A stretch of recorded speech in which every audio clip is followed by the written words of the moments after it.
Bonsoir tout le monde, bienvenue à cette cinquième soirée de la série d'événements publics présentés par le partenariat Ensemble pour le droit à la santé. Un événement ce soir pratiquement à guichet fermé. Je me présente, Mathieu Charbonneau, directeur d'Action Santé Outaouais. Je vous présente aussi Geneviève Gendron-Nadeau, coordonnatrice aux communications chez Action Santé Outaouais, qui est en ligne avec nous ce soir. Action Santé Outaouais, c'est un organisme de défense du droit à la santé qui, par des activités d'éducation populaire et des analyses politiques non partisanes, travaille à déclencher des réflexions et des mobilisations pour une reprise en main collective de la santé. ASSO tient à remercier le secrétariat à l'action communautaire autonome et aux initiatives sociales et le Fonds de soutien au développement des communautés du CIS de l'Outaouais de rendre possible cet événement. Donc, le 9 novembre dernier, comme certaines et certains d'entre vous le savez, ASSO et ses partenaires présentaient un panel en ligne et des ateliers de discussion qui ont réuni une centaine de citoyens et d'organismes dans les 4 territoires ruraux de l'Outaouais pour discuter de la question de l'accessibilité aux services de santé en milieu rural. Le 9 février 2024, pas plus tard qu'hier, ASSO publiait un rapport suite à cet événement intitulé Mieux comprendre la réalité rurale pour assurer l'accessibilité aux services de santé, qui présente une synthèse de ces ateliers de discussion. L'un des principaux constats partagés par les participants et les participantes à l'événement concerne le rôle des centres locaux de services communautaires, les CLSC. Les citoyens et les organismes des milieux ruraux de l'Outaouais constatent une réduction du rôle initial des CLSC et une nette diminution de l'accessibilité à leurs services. Certaines personnes consultées éprouvent même des difficultés avec la prise de rendez-vous dans les CLSC de l'Outaouais rural pour ne nommer que ce problème. Face à ces constats des citoyens et des organismes, Action Santé et ses partenaires se posent des questions d'ailleurs depuis plusieurs mois. Quelles sont les origines des CLSC? Est-ce que leur modèle est révolu? Quelles ont été les conséquences des réformes de centralisation et de privatisation du système de santé sur les CLSC? Pour réfléchir à ces questions, nous avons le privilège d'accueillir ce soir Mme Anne Plourde, Dr Isabelle Leblanc et Monsieur Yves Destroi-Maisons. Bonsoir à vous. Bonsoir. Bonsoir. Anne Plourde est chercheuse à l'Institut de recherche et d'information socio-économique, détentrice d'un doctorat en sciences politiques de l'Université du Québec à Montréal.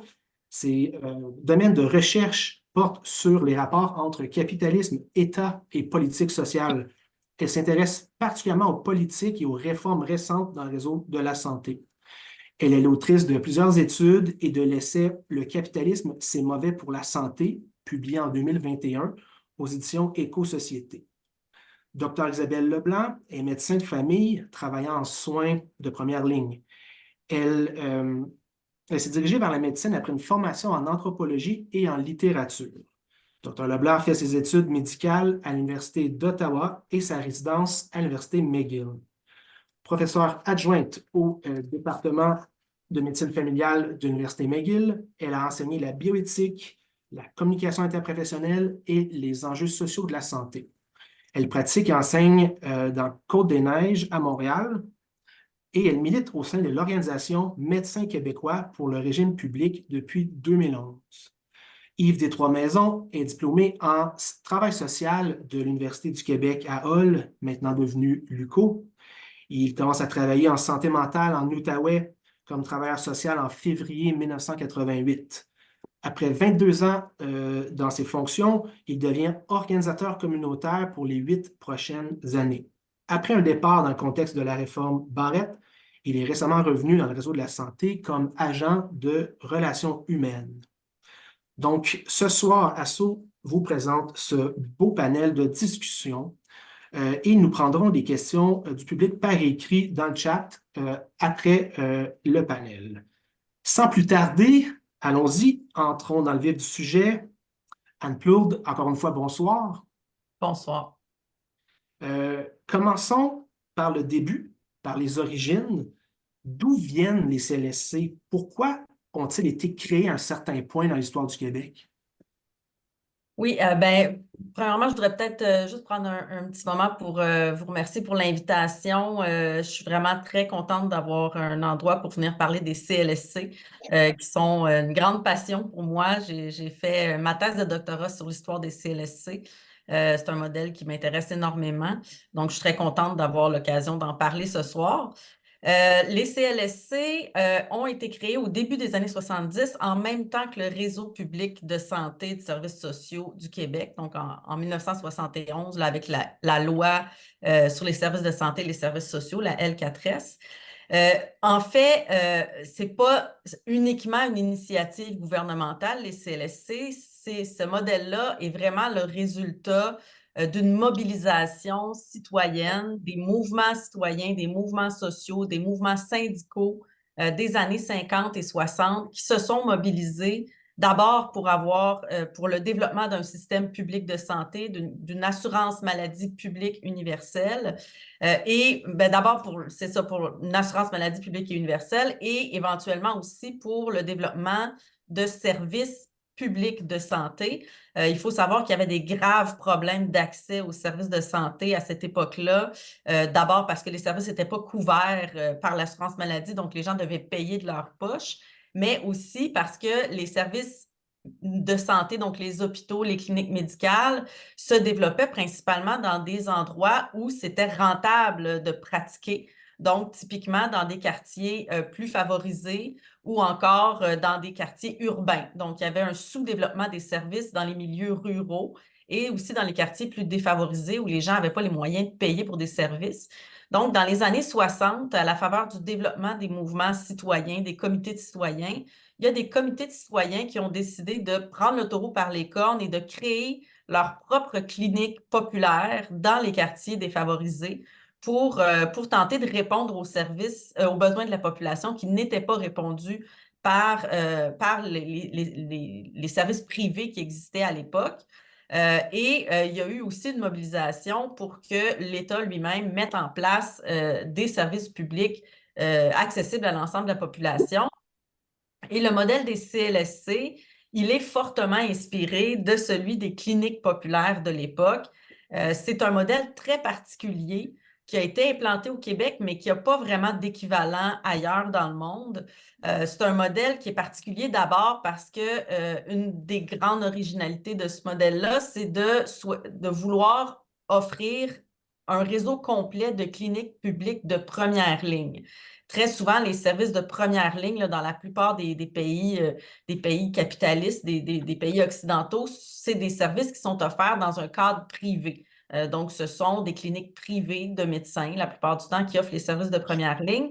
Et c'était le cas aussi au Québec jusqu'à ce moment-là. Mais là, on souhaitait nationaliser en quelque sorte les services de première ligne et les offrir dans un cadre public, mais on ne voulait pas seulement offrir des services médicaux dans les centres locaux de services communautaires, on voulait vraiment que les CLSC deviennent la porte d'entrée principale, non seulement des services de santé, mais aussi des services sociaux.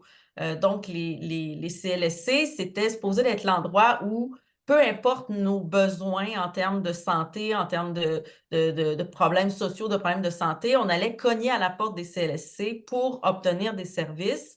Et à cet endroit-là, il devait y avoir des équipes multidisciplinaires complètes qui auraient compris des médecins, mais aussi des infirmières, des travailleuses sociales, des physiothérapeutes, des psychologues. Donc, la gamme complète de services de première ligne. Et on espérait que les CLSC allaient répondre à environ 80 des besoins en santé et en services sociaux de la population. Et une autre originalité des CLSC, c'est qu'ils avaient aussi une mission qui était axée sur la prévention et pas seulement sur les soins curatifs. Donc, on voulait que les CLSC non seulement guérissent ou soignent les problèmes de santé ou interviennent sur les problèmes sociaux, mais on souhaitait aussi que les CLSC agissent pour prévenir ces problèmes-là et donc agissent sur les causes de la maladie, les causes des problèmes sociaux. Et non seulement ça, mais on souhaitait aussi que les CLSC agissent pas seulement sur les causes individuelles, donc sur les bonnes habitudes de vie, par exemple. on souhaitait que les CLSC agissent aussi sur les causes sociales, sur les causes plus profondes de la maladie. Donc, et là, on avait une mission, ce qu'on appelait une mission d'action communautaire. Donc, il y avait des professionnels dans les CLSC qu'on appelait les animateurs sociaux au départ et qui sont devenus éventuellement les organisatrices et les organisateurs communautaires, dont la mission était de développer des mobilisations collectives dans les communautés pour qu'on agisse sur les causes sociales de la maladie. Par exemple, s'il y avait certains polluants dans l'atmosphère, sur des enjeux de santé et sécurité, sur les enjeux de logement insalubre, sur toutes sortes d'enjeux d'accès à une alimentation saine, etc., sur tous les enjeux qui peuvent affecter la santé, les CLSC avaient pour mandat d'agir sur ces facteurs-là également. Donc, c'était vraiment un modèle original avec une mission assez large. Ben là, je pourrais revenir là-dessus, là, peut-être dans d'autres questions, mais il y avait aussi l'idée d'une gestion démocratique et très locale de ces services-là de santé dans les CLSC. Ben, en quelques mots, qu'est-ce que ça voulait dire, cette gestion démocratique et locale? Oui, ben au départ, en fait, ça voulait dire premièrement que les premiers CLSC ont carrément été, on souhaitait que les premiers CLSC soient issus de mobilisation locale citoyenne. Donc, pour qu'un CLSC soit implanté dans une communauté, dans une région rurale ou dans un quartier, il devait d'abord se former un comité de citoyens qui allait demander un budget au ministère pour fonctionner, pour être capable de mettre en place des consultations de la communauté pour savoir quel type de service on avait besoin, pour savoir qu'est-ce que la communauté attendait de ce CLSC-là. Donc, il y avait de vastes consultations qui étaient faites dans les communautés, des assemblées qui étaient tenues pour consulter les citoyennes et les citoyens pour savoir quel service on allait mettre en place dans le CLSC. Et une fois que c'était fait, ben, les CLSC, une fois qu'ils étaient créés, étaient gérés aussi par des conseils d'administration qui étaient élus démocratiquement et sur lesquels était représentée une quasi-majorité d'usagères et d'usagers, et même que dans les faits, là, sur le terrain, dans plusieurs CLSC, c'était effectivement une majorité de citoyens et de citoyennes qui géraient, qui étaient représentés sur le conseil d'administration. Et il y avait aussi toutes sortes de comités qui étaient créés un peu ad hoc pour que les citoyennes et les citoyens de la région puissent s'impliquer dans la définition des services, dans la définition des orientations, des objectifs.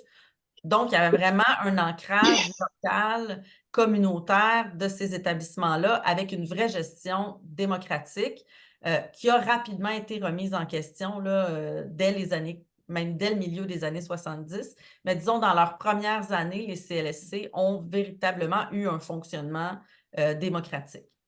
Peut-être avant d'aller dans, merci Anne, avant d'aller dans l'évolution, docteur Isabelle Leblanc, on a parlé d'accès public universel, de prévention, d'approche globale de la santé, d'action communautaire, même de gouvernance démocratique et citoyenne. Vous, dans votre pratique, là, est-ce que vous pouvez nous donner une idée de la gamme de services en quelques lignes là, qui sont offerts dans un CLSC, disons, moyen ou typique? Ben, je pense que c'est un des gros enjeux, ça vient de reparler de l'évolution, c'est qu'en fait, ça fait très longtemps que les CLSC ne donnent pas les services que les CLSC sont supposés donner. Le superbe modèle sur papier qui venait des cliniques populaires, des cliniques communautaires, tout ça, bon, il reste une clinique populaire, là, la clinique communautaire de Pointe-Saint-Charles. Sinon, les CLSC sont tous plus ou moins... ils ont tous été victimes, en fait, depuis le début des années 80, du déficit zéro, de plein d'autres choses qui font qu'on leur a jamais permis de donner la gamme de services qui sont supposés donner. Et puis, je pense que le plus gros... en tout cas, il y a eu beaucoup de moments où ça s'est mal passé, mais quand on a créé les GMF, puis c'était le ministre de la Santé au moment où les GMF ont été créés, c'était François Legault. Hein. Quand les GMF ont été créés, il y a eu une grosse poussée pour que les CLSC deviennent aussi des GMF, donc les soins de santé donnés par les médecins omnipraticiens en CLSC se mettent comme dans une structure de type GMF, ce qui fait que maintenant, même dans les CLSC, puis je ne suis pas certaine comment ça se passe en région plus rurale, en Outaouais, Wakefield, des endroits comme ça, mais je sais que que ce soit à Gatineau, à Hull, tout ça, les cliniques, la partie médicale est assurée par une GMF, ce qui fait que les gens ont de moins en moins accès. Il reste un peu de services populationnels. Donc, c'est sûr que ce qu'on appelle les guichets d'accès en santé mentale, là, pour les gens qui ont besoin de voir une travailleuse sociale pour des enjeux de santé mentale ou un psychologue, tout ça, ça passe par le CLSC. Il y a des soins infirmiers de base qui sont encore donnés de façon populationnelle. Donc, quelqu'un qui doit faire enlever des agrafes après une chirurgie, les soins de plaie, tout le côté là, enfance-famille, donc la vaccination des bébés, tout ça, c'est encore fait en CLSC. J'espère encore pour longtemps, mais c'est pas du tout la gamme de services et de soins qui devait être offert en CLSC, puis même qui était offert il y a 15 ou 20 ans. Donc le projet n'a pas été, disons, mené à bout. Il y a eu création de d'autres institutions ou de d'autres établissements, par exemple les GMF, mais qui revendiquait la création de GMF? Pourquoi est-ce qu'on n'a pas, disons, mené à bien le modèle des CLSC, à votre avis, Dr. Leblanc? Ben, ouais. Parce que le gouvernement n'y a jamais vraiment cru. Je veux dire, l'arrivée de l'assurance maladie au Québec, puis l'arrivée même des CLSC, bon, la commission Castonguay-Neveu, tout ça, je veux dire, c'était un mouvement en Angleterre, au Canada, en général, pour un système de santé public plus accessible. Québec est allé un petit peu à reculons. Oui, il y avait tous les mouvements populaires qui étaient d'accord qui militaient pour ça, mais le gouvernement, Gaston Guay, le père de l'assurance maladie, c'était pas quelqu'un qui était super heureux d'avoir à créer l'assurance maladie. Donc, il y a eu un super beau modèle qui s'est créé, peut-être le plus beau modèle au monde, mais il n'a jamais été nourri comme il aurait dû être nourri. Donc, je pense d'abord et avant tout que c'est une décision politique de ne pas nourrir les CLSC. On sait que les médecins, au début, il n'y avait pas tant envie d'aller en CLSC. Il faut penser que c'est un moment où c'était la menace communiste, puis on allait nationaliser les cliniques, puis bon, n'importe qui en situation de pouvoir en ce moment n'est pas très heureux quand il y a un changement, disons, dans sa façon de procéder. Si on décidait demain matin de nationaliser les dentistes, je suis pas mal sûre que les dentistes ne seraient pas non plus super d'accord. Tu sais? Donc, je pense qu'il y a eu les fédérations médicales qui étaient pas d'accord, mais il y a eu beaucoup des financements, des assurances de certains soins assez rapidement, ce qui fait qu'on n'a jamais mené à bout. Avant d'aller vers Monsieur des Trois-Maisons, puis d'aller en Outaouais, dans le milieu rural, j'aimerais avoir des réactions d'Anne-Plourde sur ce qu'on vient d'entendre. Pourquoi les CLSC n'ont pas été, disons, développés à leur pleine capacité? Ben, j'irais pas mal dans le sens d'Isabelle. Je suis d'accord pour dire que, il y a eu un manque de volonté politique très clair pour ce qui est de ce modèle-là. Quand je disais tantôt que le modèle, c'est le résultat d'une mobilisation populaire, citoyenne, syndicale, ce que ça veut dire aussi, c'est que le gouvernement n'a pas vraiment eu le choix de mettre en place un modèle comme celui-là parce qu'il y avait une mobilisation très forte de la population en faveur de services publics étendus. Puis Isabelle aussi a raison de dire que le ministre Castonguay, le gouvernement de Bourassa en général, là, de Robert Bourassa, qui était au pouvoir à ce moment-là, c'est un gouvernement très proche du milieu des affaires. Le milieu des affaires n'a jamais été sympathique non plus à une nationalisation des services de santé. Et le gouvernement lui-même n'a jamais été tellement sympathique à ce modèle-là. Les médecins ont aussi joué un rôle important dans l'échec du modèle, là. Dès le début aussi, ils se sont fortement opposés au modèle des CLSC. Les médecins spécialistes et les médecins omnipraticiens ont tous les deux rejeté ce modèle-là pour plusieurs raisons. On avait peur de la nationalisation, mais ce n'était pas juste des craintes idéologiques là, liées au communisme. Là. Évidemment qu'il y avait ce contexte-là, mais c'était aussi, on avait la crainte de devenir... en fait, les médecins refusaient de devenir des employés de l'État, refusaient de devenir des salariés comme n'importe quel autre professionnel ou employé du système de santé. Et le modèle des CLSC impliquait ça à cette époque-là. Ça impliquait que les médecins qui allaient travailler en CLSC devenaient des salariés comme n'importe quel employé.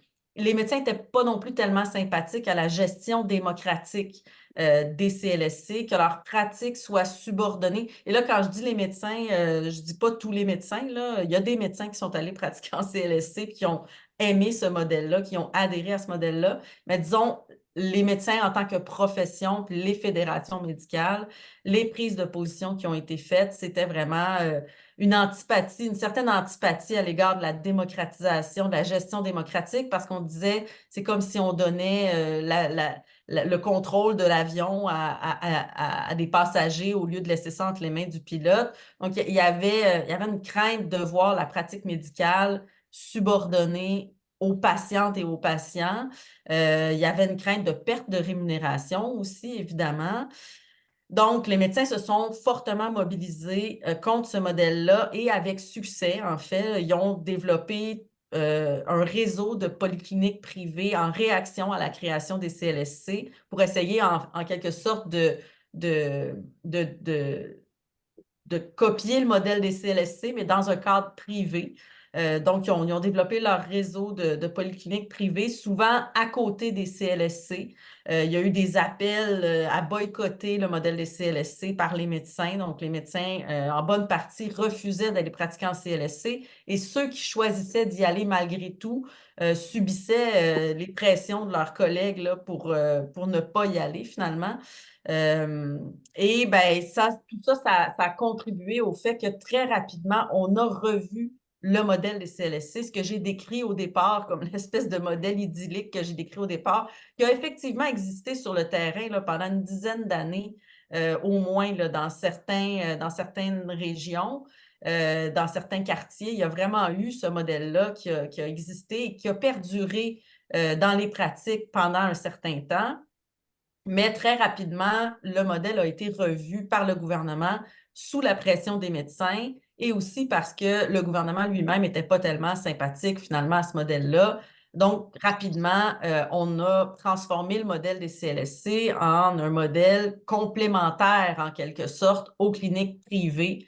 Donc, on allait confier aux CLSC, plutôt que les CLSC soient la principale porte d'entrée du réseau, on acceptait que ce serait plutôt les cliniques médicales des médecins, les cliniques médicales privées des médecins qui allaient être la porte d'entrée des services médicaux et les CLSC allaient devenir, on allait confier aux CLSC, dans le fond, les services dont les médecins ne voulaient pas s'occuper ou ne pouvaient pas s'occuper dans le cadre de leur clinique privée.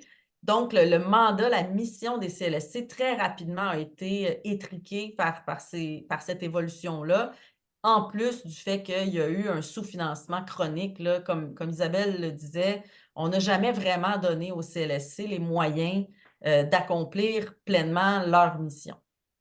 Je propose de mettre de côté pour l'instant la question des CLSC, les relations avec les cliniques, avec les GMF.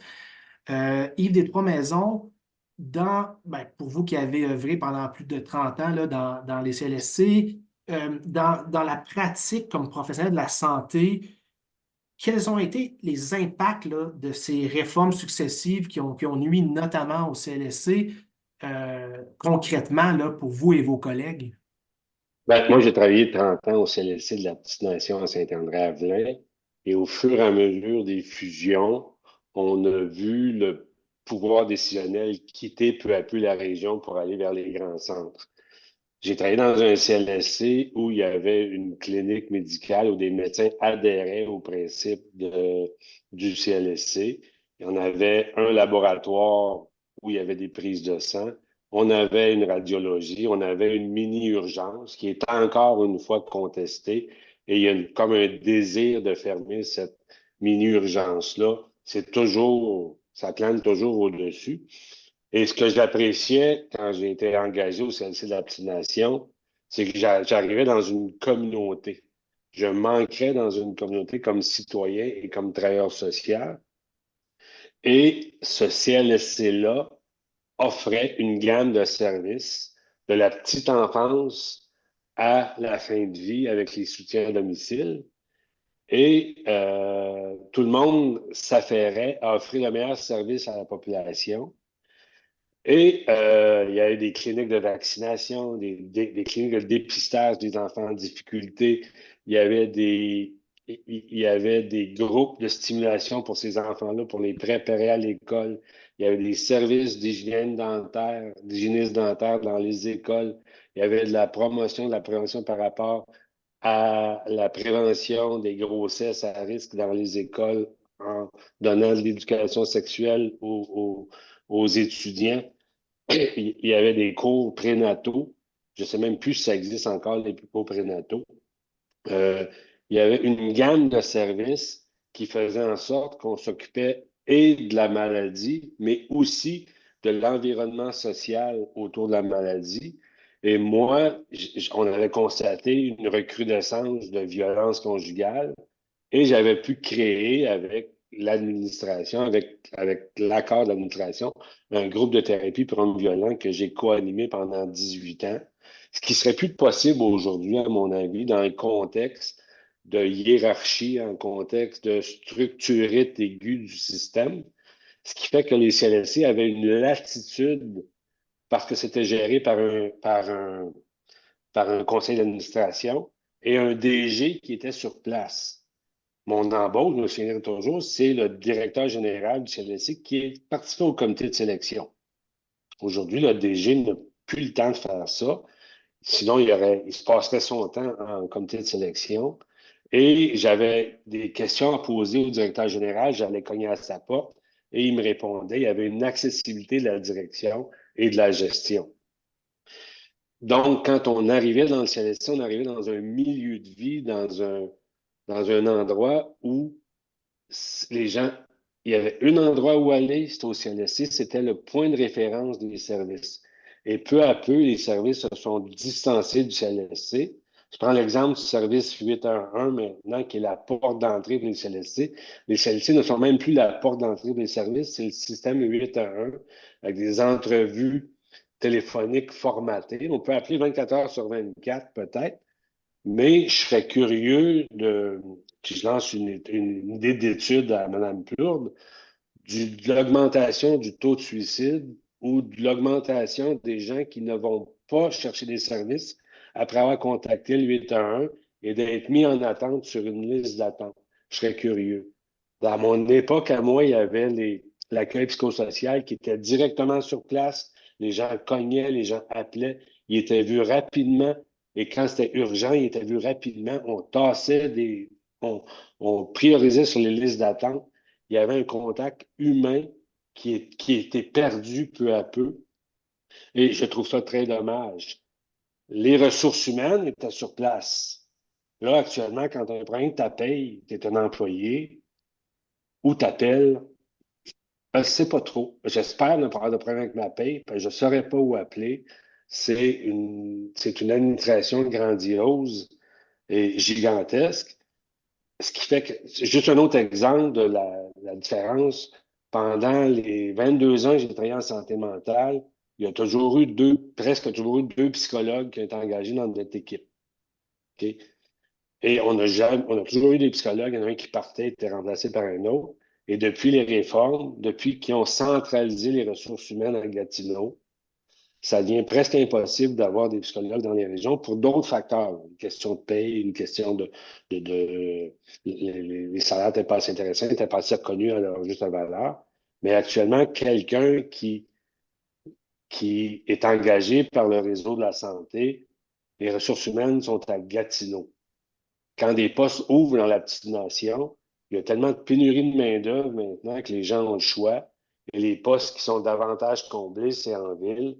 Et à la campagne, il y a un roulement de personnel qu'il n'y avait pas avant parce que les gens choisissaient une communauté et s'intégraient à cette communauté-là et ils faisaient leur travail en lien avec la communauté. Je veux juste Moi, j'ai dit, mentionner la ouais, question du 8 à 1, très intéressante. Dans tous nos événements, je pense, on en parle, les gens en parlent.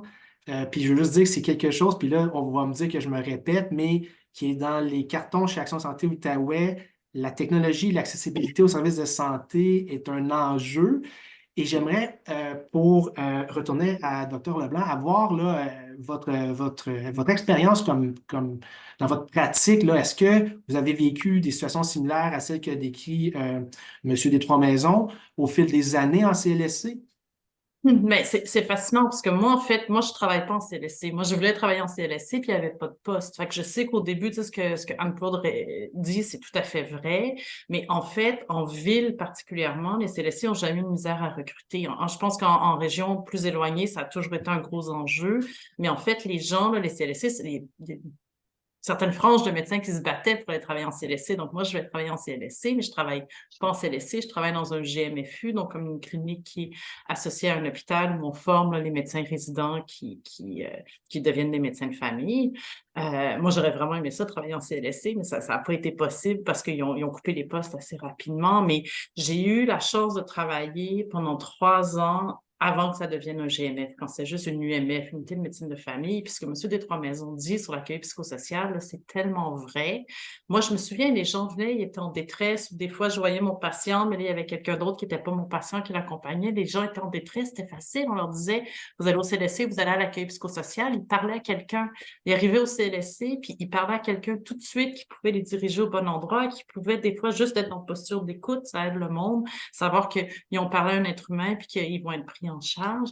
Puis je me souviens quand ils ont arrêté l'accueil psychosocial, puis je reviens au GMF parce que c'est à cause des GMF qui ont fait ça, ils ont commencé à mettre les travailleurs sociaux, travailleuses sociales, puis les psychologues en GMF, ils ont enlevé des CLSC, puis ça a restreint énormément l'accès parce que, il fallait passer par un docteur pour avoir accès aux psychologues ou aux travailleurs sociaux du GMF, puis 2, les gens qui n'en ont pas de médecin de famille, puis il y en a, je suis sûre, plein de monde qui sont en train de nous écouter qui n'ont pas de médecin de famille, ben eux, ils vont au CLSC, puis l'accueil psychosocial, quelqu'un prend leur nom, leur numéro de téléphone, puis quelqu'un les rappelle quand c'est possible, mais quand il y a une situation de crise, tu sais, c'est un peu comme ce que M. Destroi-Maisons disait quand les gens appellent le 811 puis qu'ils sont en crise, les gens qui ont besoin d'aide, ils peuvent pas tout le temps attendre que quelqu'un les rappelle, là. Juste un premier contact, juste de se faire dire « oui, c'est bon, c'est Madame Untel qui va vous rappeler à tel moment », ça peut être assez des fois pour les cadrer.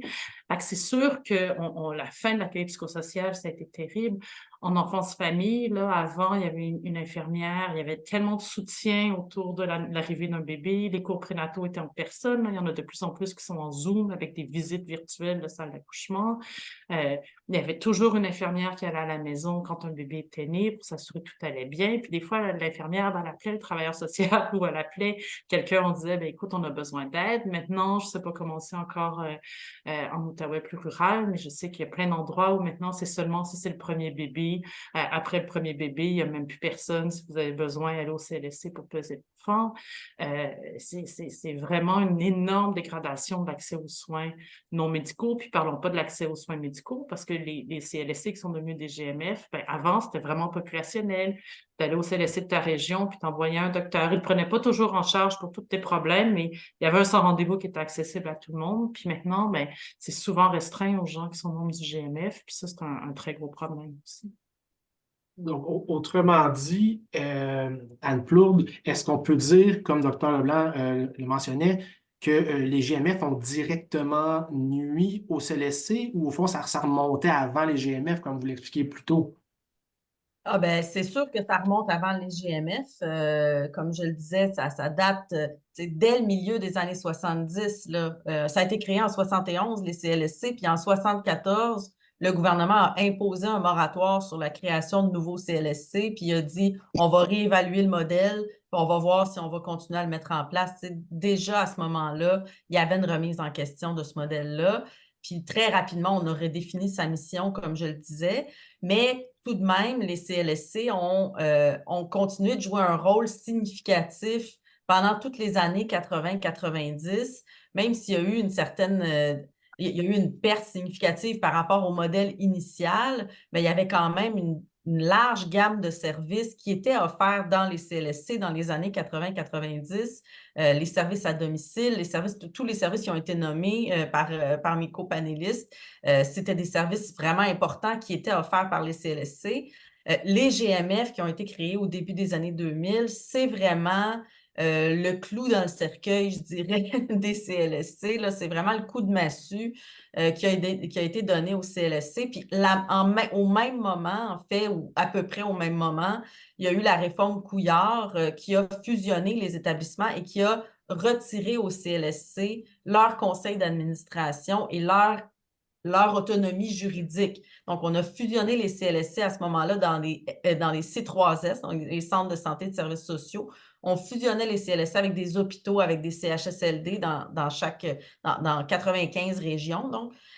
Et donc, on a retiré au CLSC leur ancrage local et en même temps, on a créé les GMF. Et les GMF, c'était quoi? En fait, c'était un peu, on prend les polycliniques que les médecins avaient créées pour concurrencer les CLSC et pour empêcher le développement du réseau des CLSC. On prend ces polycliniques-là, puis on essaie de les transformer en quelque chose qui ressemble un peu au CLSC, mais dans un cadre qui va convenir aux médecins. Donc, on va, plutôt que d'avoir un modèle géré démocratiquement, ancré dans la communauté, ben, les GMF, c'est des entreprises privées. En fait, dans la très grande majorité des cas, là, plus de 75% des GMF sont entièrement privés. Il y a très peu de GMF qui sont publics.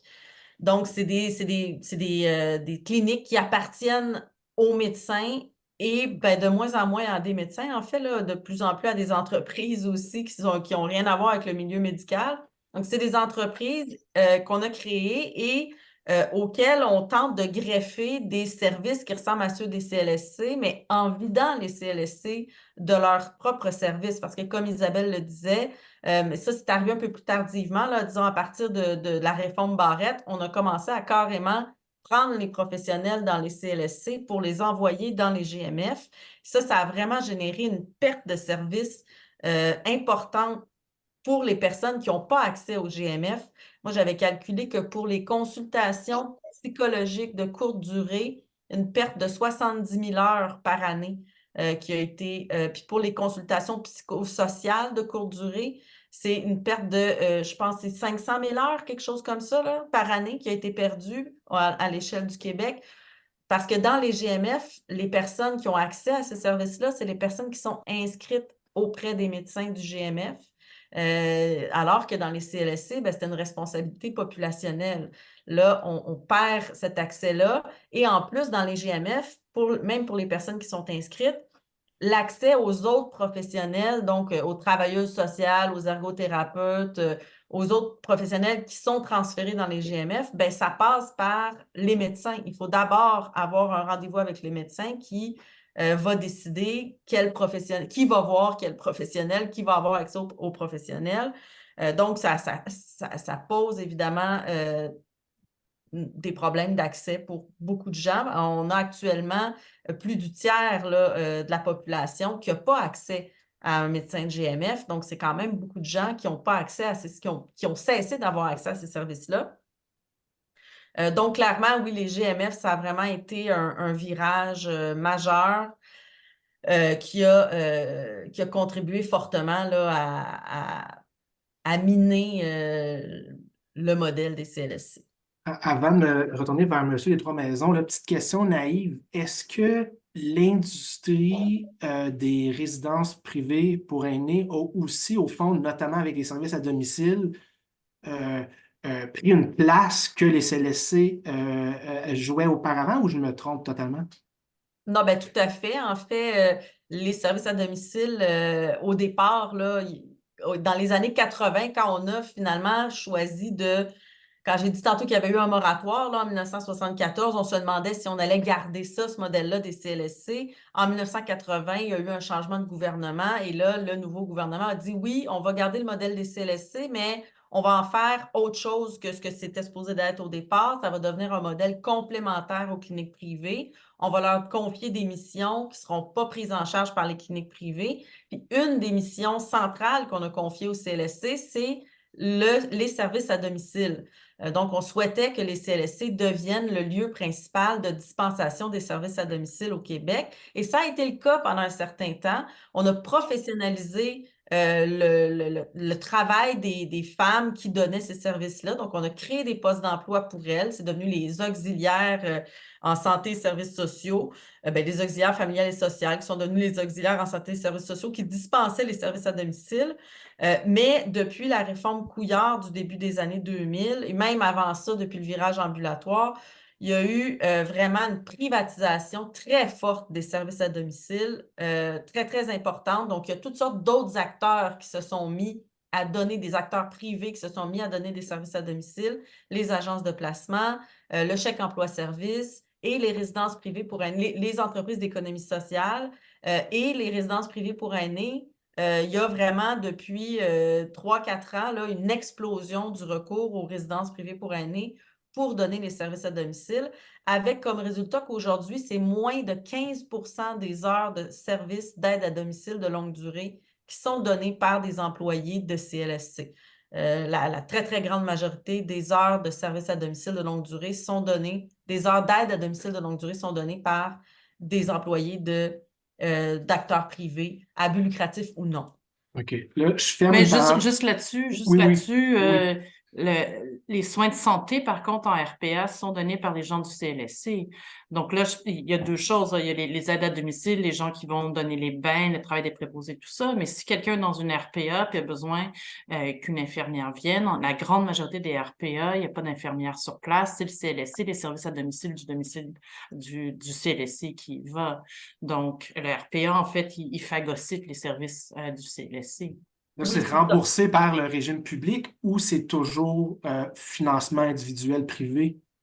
En Euh, RPA, dès que c'est des soins de santé, ben, allez-y, monsieur Des-Trois-Maisons.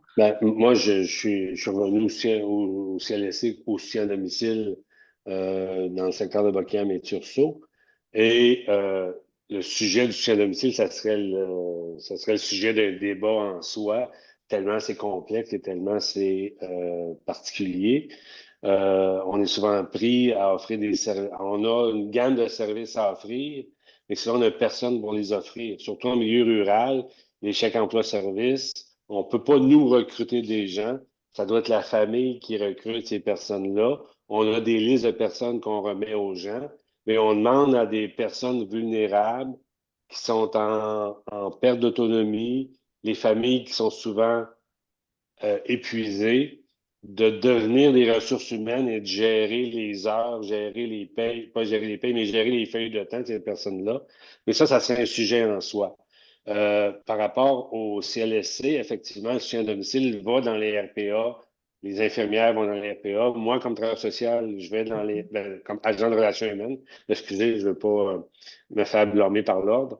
Comme agent de relations humaines, je vais dans les RPA. On essaye d'offrir les services le plus possible et il y a quand même beaucoup de services à domicile qui sont offerts, là. Ça, c'est quand on arrive à avoir les ressources pour les offrir. Puis actuellement, la pénurie de personnel fait en sorte que les gens attendent plus longtemps pour avoir des services parce qu'il manque de personnel. J'ai dit que je suis un retraité qui est revenu donner un coup de main dans le roue de la santé et j'arrête pas de faire des remplacements parce que il manque du personnel et je ne vois pas le jour où je vais pouvoir quitter parce qu'ils vont avoir comblé tous les postes. À la blague, je dis que mon affectation, j'ai reçu un papier qui dit que mon affectation se termine en 2099. Bon, je pense plus être là en 2099, où je vais peut-être être de l'autre côté de la clôture à recevoir moi-même des soins à domicile, mais il reste que les CLSC ont quand même été. Je reviens avec le milieu de vie qui était les CLSC et l'approche humaine qui était autour des CLSC. Et moi, je ne traitais pas des individus, des numéros. Je parlais avec des personnes, je voyais des personnes. Juste maintenant, je sais que c'est l'approche court terme en service social, en psychosocial ou en santé mentale. C'est 10-12 rencontres. Après, on passe au suivant. Et si tu as besoin d'aide, tu retournes en liste d'attente. Ça a été ça un bout de temps. Je ne sais pas si c'est encore ça. Mais quand moi, j'étais au CLSC, quelqu'un venait, je fais le voir 10, 12, 15 fois. Et la personne qui voulait revenir avoir des services pouvait me rappeler directement. Et quand ça faisait pas 10 ans, je pouvais la reprendre. Et la personne n'attendait pas en liste d'attente inutilement. Il y a beaucoup une professionnalisation qui a amené la nécessité des statistiques et on a voulu avoir beaucoup de statistiques. Ce qui fait qu'on passe beaucoup de temps à faire des statistiques, à faire des notes au dossier. Ce qui fait que le temps clinique est moins présent et est axé beaucoup sur les statistiques. Mais il reste que moi, j'ai adoré l'approche de CLSC. et je trouve ça dommage qu'on ait privilégié le curatif aux dépens aux dépens de la prévention, de la promotion. Quand il y a eu la réforme des CIS et des CIUS, il y a eu 30 du budget en prévention, promotion qui a été coupé au, au, euh, au détriment de la population. Donc, on a axé le modèle de santé sur le curatif plutôt que de mettre l'accent sur de travailler sur les déterminants sociaux de la santé, qui sont le logement, les conditions de vie intéressantes, le transport. C'est puis quand Mme Anne disait que les gens qui n'ont pas de médecin de famille, même s'ils ont accès à l'urgence CLSC, n'auront pas plus d'accès à un médecin de famille parce que les médecins de famille sont débordés et ils doivent passer par un médecin pour avoir accès à un travailleur social ou un psychologue, alors qu'avant, il fallait directement avoir accès à un travailleur social. On faisait de la thérapie familiale, de la thérapie de couple, etc. Et donc, on a, excusez l'expression, scrappé ce réseau de CLSC-là au détriment de la santé globale de la population. Là, on a on touche à beaucoup de choses. J'ai même ouvert une parenthèse qui ne s'est pas fermée. Là, je m'auto-tape sur les mains. Mais j'aimerais revenir, Monsieur des Trois-Maisons, là, vous qui étiez là, dans un CLSC au moment des réformes de centralisation, là, quels ont été les impacts concrètement? Avez-vous senti ou vu des gens même quitter? Qu'est-ce qui s'est passé à ce moment-là? Ben, il y a eu des impacts importants sur les employés du CLSC. Je sais que quand il y a eu la fusion, il y a eu premièrement la fusion avec les C3S, qui faisait en sorte que l'administration quittait la petite nation pour aller vers Buckingham. Le DG était quand même accessible. On était une boîte d'à peu près 900 employés. Donc, c'était encore à dimension humaine. Quand est arrivé les CIS et les CIUS, j'ai fait le calcul, j'ai fait le tour du CLSC sans, pour faire une enquête personnelle. Il n'y avait rien de scientifique là-dedans. Mais il y a à peu près 20 des postes qui étaient attribuables au CLSC ou au CHSLD, qui étaient juste à côté, qui ont été coupés ou rapatriés en ville. Il y a eu des postes de gestion qui ont été coupés. Et à un moment donné, le CLSC, ça a été rétabli depuis par une gestionnaire de proximité au CLSC. Mais pendant un bout de temps, les gestionnaires qui géraient le CLSC étaient en ville. Et plusieurs gestionnaires n'étaient même jamais venus à Saint-André-Avelin, ne connaissaient pas le CLSC et géraient à distance. La gestionnaire de proximité actuellement a un certain pouvoir, mais dès qu'il y a des décisions à prendre importantes, elle doit en référer à l'administration centrale qui est à Gatineau. Et M. Barrette a souvent dit pendant l'élaboration de sa réforme qu'il y avait eu plusieurs mises à la retraite en 98. Beaucoup de personnel avait quitté le CLSC, le système de santé. On estimait à peu près à 15 000 personnes qui avaient quitté. Et je serais curieux, puis c'est encore une étude qui pourrait être faite par Mme Plourde, combien de personnes ont quitté le réseau de la santé après la réforme de Barrette? J'en suis. Et quand je regarde le bilan en 98 et le bilan en 2010, en 2015-2017, il y a plus de monde, à mon avis, dans mon établissement, qui ont quitté à cause de la réforme de Barrette qu'en 98. Ça serait une étude à faire parce que les gens ne se reconnaissaient pas dans ce système-là.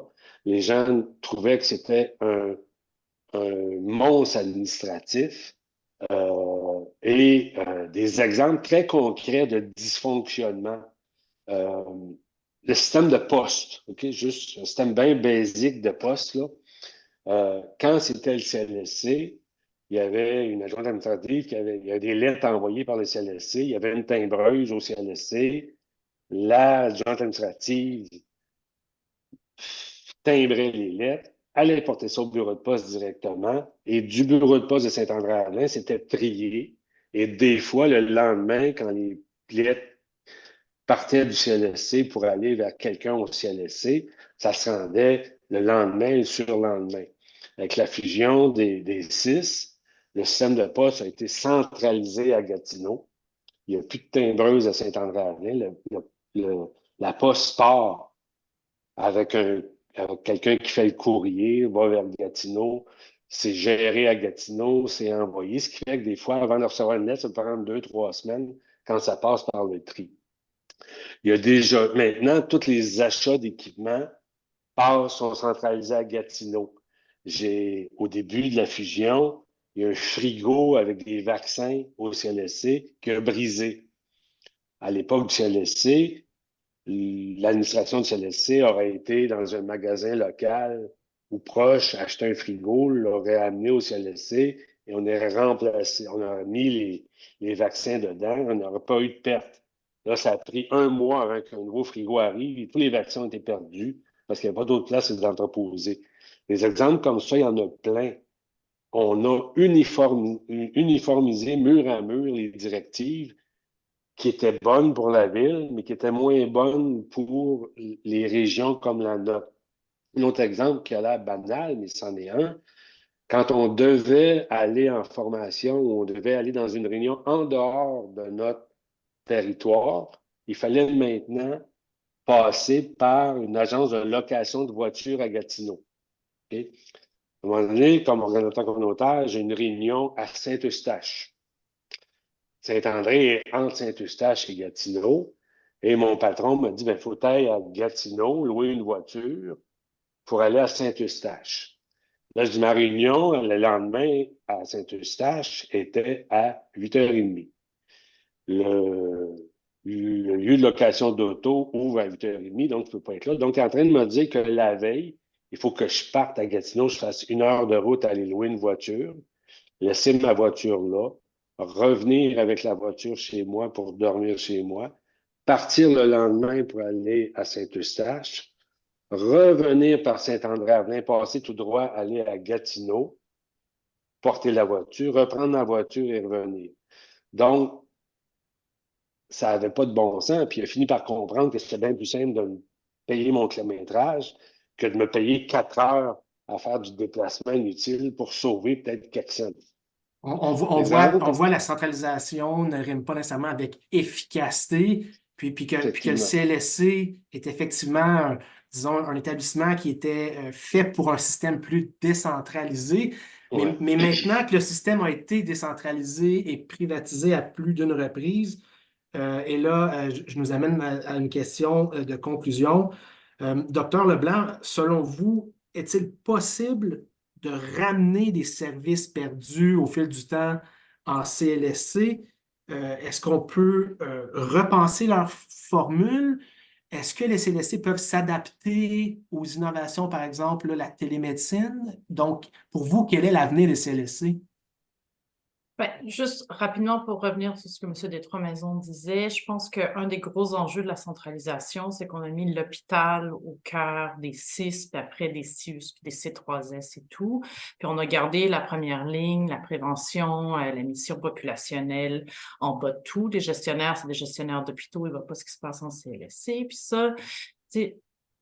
La vérité, c'est que je sais pas. Je sais pas où s'en va le modèle CLSC. Il y a un super article de la défunte Lorraine Gay dans la revue de la Ligue des droits et libertés qui s'appelait « Les CLSC, un nouveau rempart pour le droit à la santé ». Là, elle a publié ça, je pense, en 2021.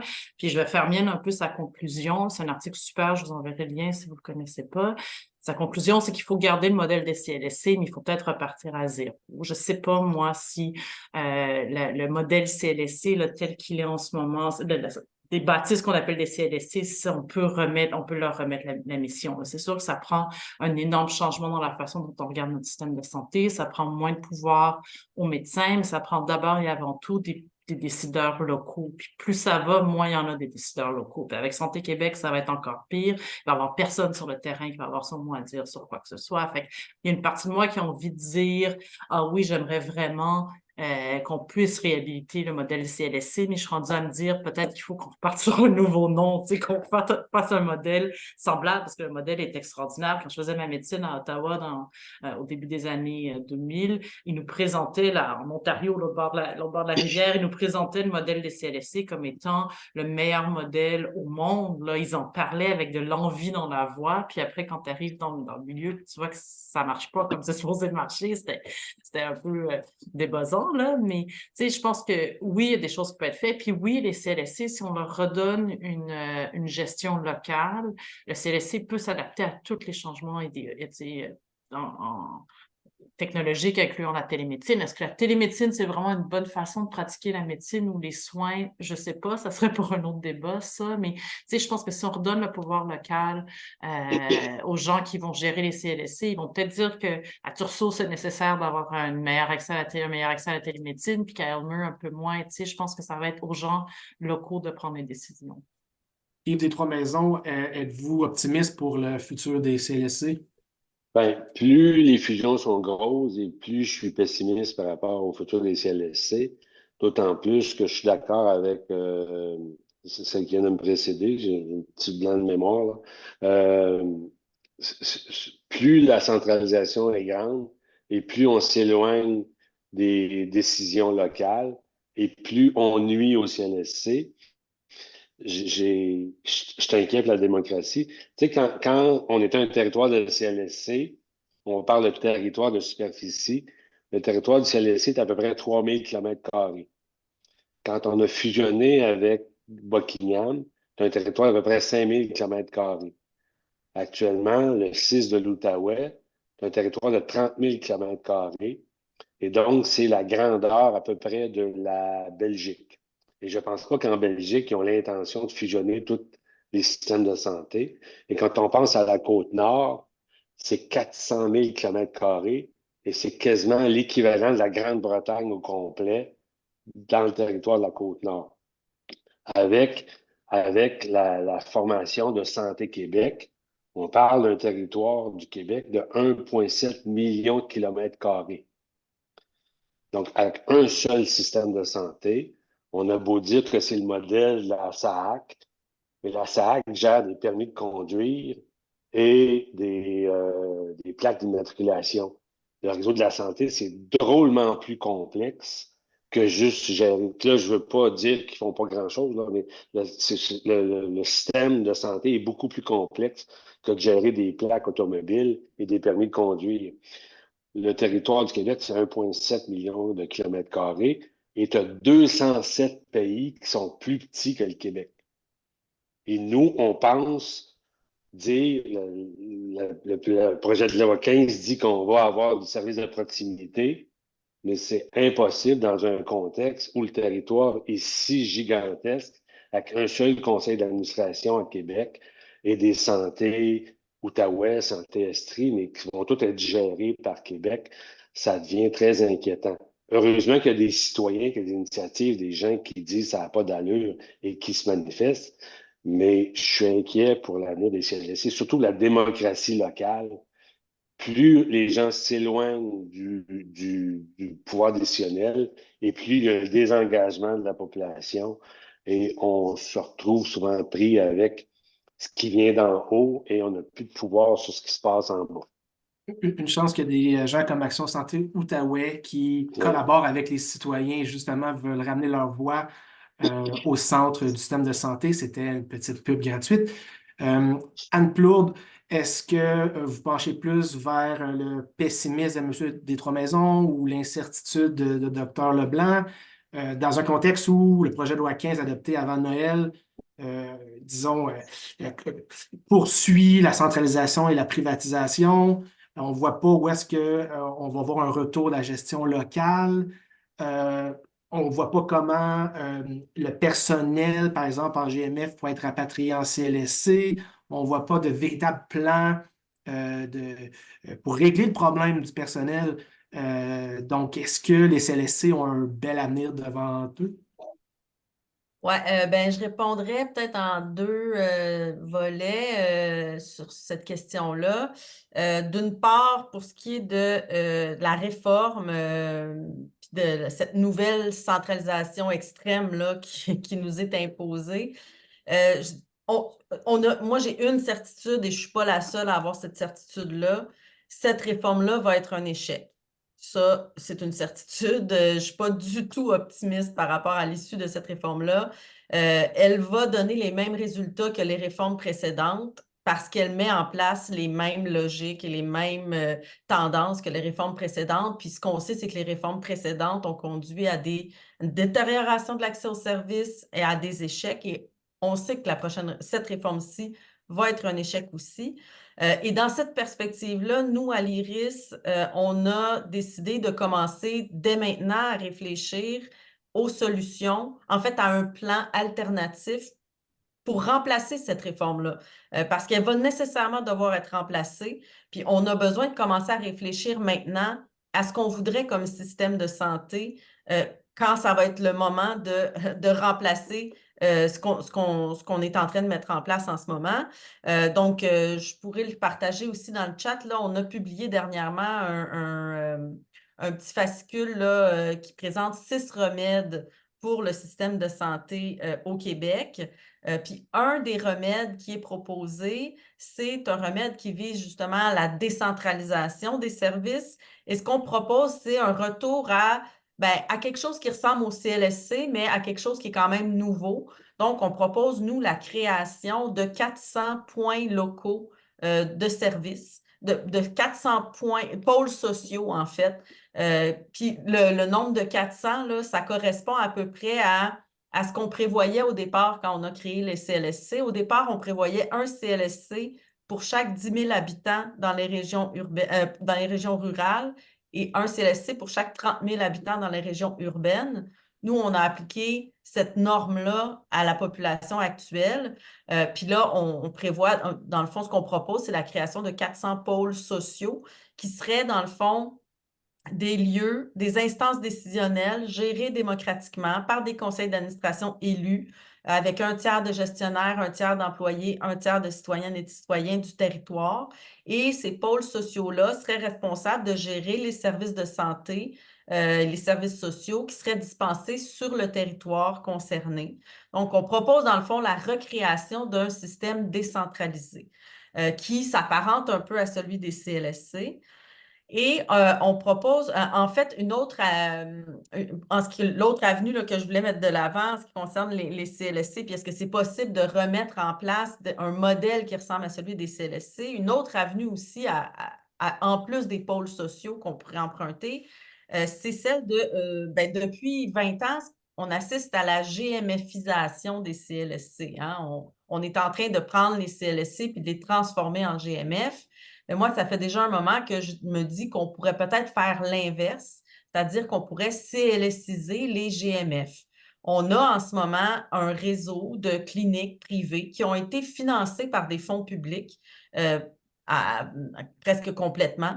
Donc, c'est ce réseau-là de cliniques privées qui existe, on pourrait très bien les modifier pour les transformer en quelque chose qui ressemblerait à des CLSC. Donc, on pourrait, par exemple, dire pour continuer de recevoir du financement public, les GMF doivent se transformer en organismes à but non lucratif et doivent être gérés par des conseils d'administration élus, démocratiques, sur lesquels sont représentés les employés les différentes catégories professionnelles, la population. Et les GMF doivent avoir une responsabilité populationnelle. Donc, on pourrait prendre le modèle des GMF pour le transformer et en faire quelque chose qui se rapprocherait de ce qu'étaient les CLSC à l'époque. Donc, je pense que je ne suis pas du tout optimiste pour l'issue de la réforme actuelle, mais je sais qu'on est capable au Québec de faire des réformes qui fonctionnent. On en a déjà fait. Puis on est capable de créer des modèles qui fonctionnent. Il suffit d'avoir une volonté politique en ce sens et d'avoir évidemment des mobilisations citoyennes qui vont dans ce sens-là aussi parce qu'on l'a vu avec l'histoire des CLSC, c'est comme ça que les modèles innovants et qui répondent vraiment aux besoins de la population parviennent à être créés. On conclut donc sur la participation citoyenne. Je vous remercie beaucoup tout le monde. On constate que les solutions existent et donc je vous invite à remercier nos 3 panélistes. On est privilégié de vous avoir reçus ce soir et on espère vous revoir chez Action Santé Outaouais dans un avenir rapproché. Merci beaucoup tout le monde et bonsoir.